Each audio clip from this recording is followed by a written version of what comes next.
நண்பனா நம்ம Jino gamer CS rank வந்தோம். ஃபஸ்ட் ரவுண்டே அடிச்சுட்டு எமௌண்ட் போட்டாங்க. சரி திரும்ப எமௌண்ட் போகலான்னு சொல்லிட்டு ரெடியாக இருந்தோம். சரி என் ஃப்ரெண்டு நான் கேட்டான் கூப்பிட்டான்னு சொல்லிட்டு போனேன். முடிச்சு விட்டான். சரி ஓகே இந்த ரவுண்ட் இல்லை தேர்ட் ரவுண்ட் பார்த்துக்கலான்னு சொல்லிட்டு இந்த ரவுண்ட் தான் பார்த்தா 3 பேர் ஓடி வரான். நம்ம என்ன பண்ணுவோம்? சரி அப்புறமா இங்கே வந்துட்டு இங்கே பார்த்தா ஒருத்தன் கேம்ப் பிடிச்சிருந்தா எனக்கு தெரில. டப்புன்னு அடிச்சுட்டு இங்கே எமௌண்ட் போட்டான். இப்போதான் வெறியாச்சு. 4th ரவுண்டாக நான் அடிச்சே தீர்றோன்னு சொல்லிட்டு ஃபஸ்ட் நாக் பண்ணிட்டேன். ஃபஸ்ட் நாக்கு பண்ணிவிட்டு செகண்ட் நாக் பண்ணுவேன். ரஷ் பண்ண சொன்னேன். பாருங்க ரஷ் பண்ணிட்டு என்ன பண்ணுறேன்னு நான் கேட்டான்.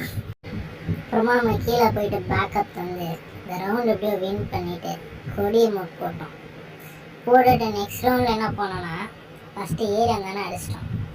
அடிச்சுட்டு செகண்டாக இன்னொருத்தன் லெஃப்ட் ஏறுவான். அவனை பார்த்துட்டு அவனையும் அழுதி பிடிச்சிட்டோம். தேர்டாக ஒருத்தன் வருவான். அவனையும் அடிச்சுட்டு கொடி எமௌண்ட் போட்டோம்.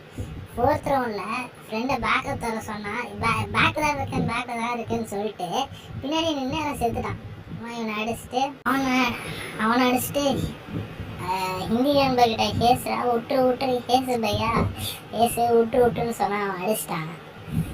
சரி என்ன பண்ணுறதுன்னு தெரியாமல் இருக்கும். லாஸ்ட் டைம் அமௌண்ட் போட்டுட்டு இந்த 4th ரவுண்ட் ஜெயிச்சு திருன்னு ஏறினா முடிச்சு விட்டான். ஏறுறோம்.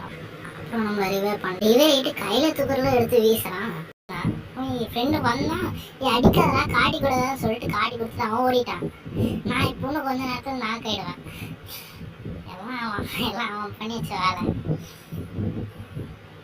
ஆமாம் எப்படியோ இந்த மேட்ச் வின் பண்ணிவிட்டு ரிவெஞ்சு கொடுத்துட்டோம். சேனல் பிடிச்சிருந்தா மட்டும் சப்ஸ்கிரைப் பண்ணுங்கள். 50 சப்ஸ்கிரைபர் வந்தால் தான் லைக் பண்ண முடியும். சப்ஸ்கிரைப் பண்ணிட்டு பாருங்கள். பாய் நண்பா.